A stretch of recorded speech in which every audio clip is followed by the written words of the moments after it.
Let me tell you about a man I'll call Robert, 52.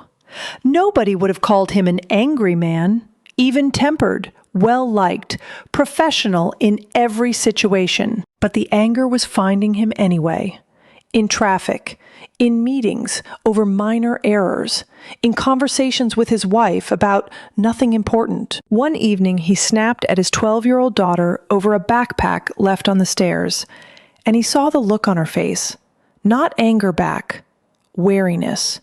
She had learned to watch for this. He sat in his car in the driveway afterward and felt the full, honest weight of where he actually was. Hold on to Robert, because his anger turned out to be about something completely different than he thought. First, let me name what you might be living. There's a low-grade fury running through a lot of people right now.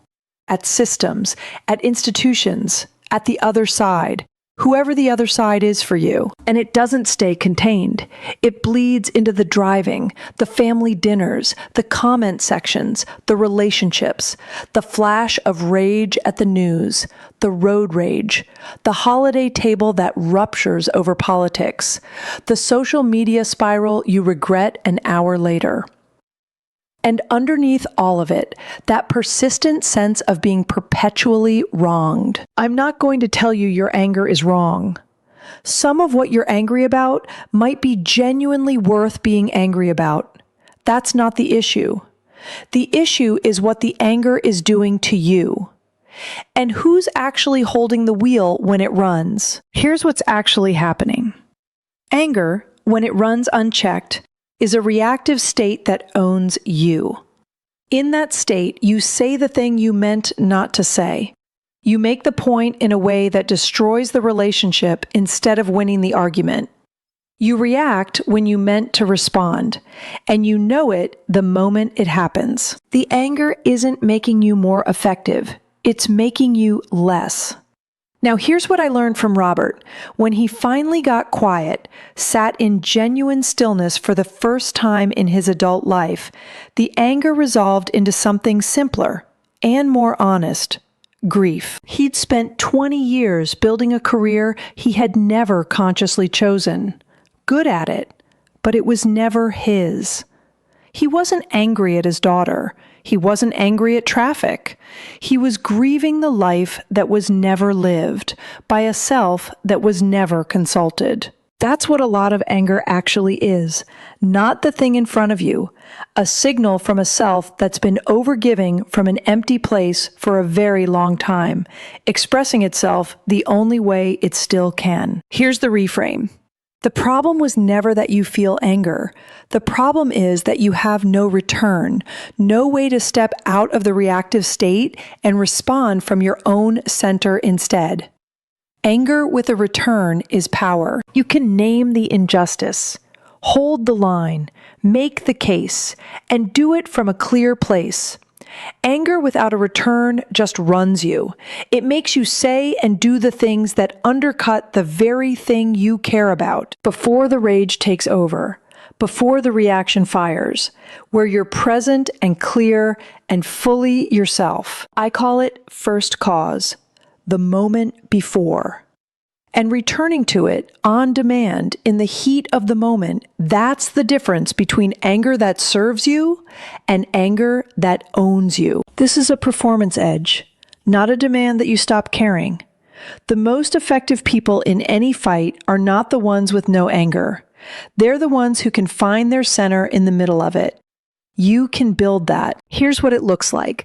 The first 2 weeks, you catch yourself once. The rage starts to rise, and you take 60 seconds to return before you fire off the text, the comment, the words at the dinner table. And what you say instead comes from a cleaner place. It lands better. It doesn't cost you the relationship. By 30 days, you can name 3 moments where you responded instead of reacted. And you can see it in data across 5 dimensions of your inner life, based on research. By 90 days, the return is faster than the reaction. You feel the anger. You're not numb, but you're back to yourself before it does the damage.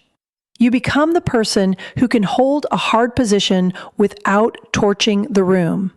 The one who's actually persuasive because they're not spiraling. The steady one at the table when everyone else is losing it. And sometimes, like Robert, you find out the anger was pointing at something real underneath. Something that, once you can finally hear it, changes your whole life for the better. Every return is a rep. The reps compound into the ability to feel strongly and still hold the wheel. That's not weakness. That's power the reactive person will never have. Your anger doesn't have to run your life. You can. Let me address the objection I can already hear.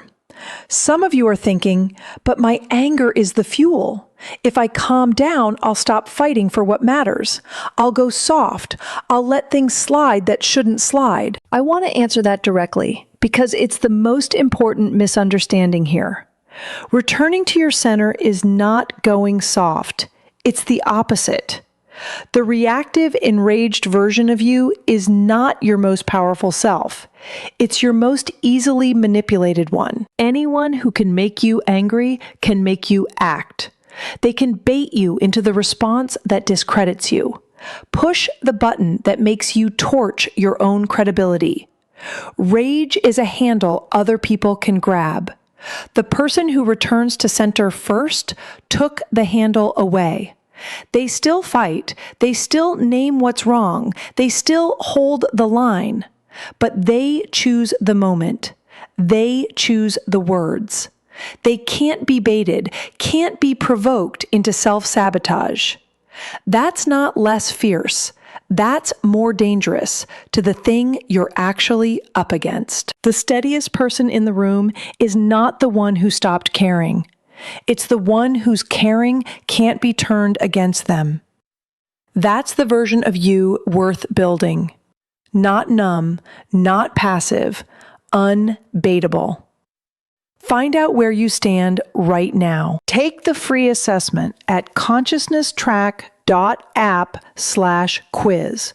5 minutes, no email required, completely free.